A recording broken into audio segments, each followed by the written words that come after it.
შაქშუკა, გემრიელი, ნოყიერი ლანჩი.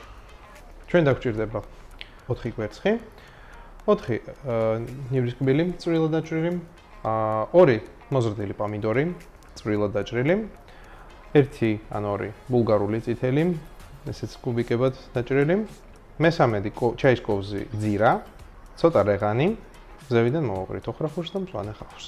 მოვამზადოთ. დავადნოთ ცოტა კარაქი, 30 გრამი და კარაქში შევბრაწოთ ბულგარული. დაახლოებით 1 წუთის მანძილზე. თან სულურიათ რომ არ მიიწვევს. გავიდა 1 წუთი, წუთი ნახევარი. ეხლა აქვე ჩავყაროთ პომიდორი. წვრილად დაჭრილი ნიორი.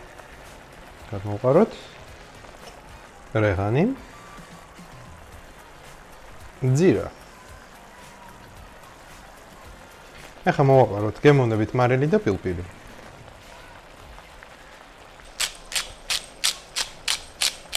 ვაცადოთ ესე 1-2 წუთი. თუ პომიდორი საკმაოდ ზუნიანია, როგორც ეხლა, შეგვიძლია ცოტა ვაცადოთ ცეცხლზე, რომ ამოშრეს. დავაყენოთ ყველაზე დაბალ ცეცხლზე და დავიწყოთ ყველაზე მნიშვნელოვანი პროცედურა.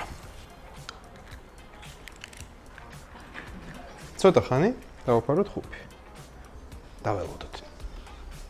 ბოლო შტრიხი, წვანილი.